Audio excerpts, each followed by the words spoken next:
సహాయం చేయడం అనేది చాలా ముఖ్యమైన విషయం. ఇబ్బందులో ఉన్నప్పుడు మరొకరు సహాయం చేసుకోవడం అనేది మానవులకే కాదు, అన్ని రకాల జంతువుల్లో కూడా ఉంది. అసలు సహాయం ఎందుకు చేస్తాం?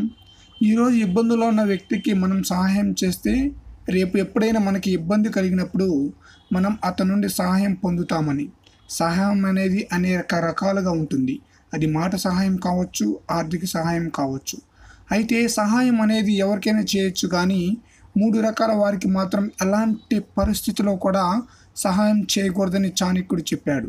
అది ఎలాంటి వారికి చేయకూడదో చెప్పుకుందాం. మొదటగా మూర్ఖుల గురించి చెప్పుకుందాం. మనం ఎట్టి పరిస్థితుల్లో మూర్ఖులకి సహాయం చేయకూడదు. ఎందుకంటే వారి యొక్క ఆలోచనలు ఎప్పుడు మూర్ఖంగా ఆలోచిస్తారు కాబట్టి. సహాయం చేసిన వారికి సహాయం పొందిన అతి కొద్ది రోజుల్లోనే మనల్ని మర్చిపోయి తిరిగి మనపైనే మూర్ఖత్వం ప్రదర్శిస్తారు.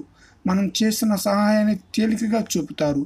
అందువలన సమాజంలో మనకి అవమానం తప్పదు. అందుకని మూర్ఖులకి సహాయం చేయకూడదు. రెండవది స్త్రీ విషయంలో.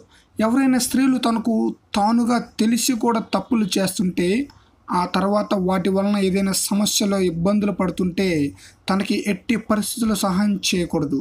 ఎందుకంటే ఆ స్త్రీ చేసిన పని వల్ల సహాయం చేసిన వారు కూడా ఇబ్బంది పడతారు. ఎన్నో రకాల అవమానాలు కూడా భరించవలసి ఉంటుంది.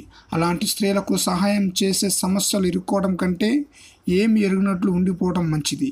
అలాగే ఎప్పుడు నిరాశ నిస్పృహలతో ఏడుపు మొహం పెట్టుకునేవారు ఉంటారు.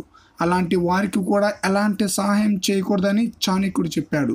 ఎందుకంటే సహాయం చేయటం వలన ఆఖరికి అటు తిరిగి ఇటు తిరిగి మన మీద కూడా పడి ఏడుస్తారు.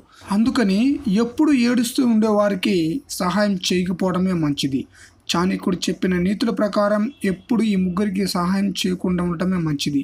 మీరు కూడా ఇలాంటి వాళ్ళ విషయంలో జాగ్రత్త పడండి. ఓకే ఫ్రెండ్స్, ఈ వీడియో నచ్చితే లైక్ చేయండి, షేర్ చేయండి, కామెంట్ చేయండి. మరికొన్ని ఇలాంటి వీడియోల కోసం మా ఛానల్ని సబ్స్క్రైబ్ చేయండి.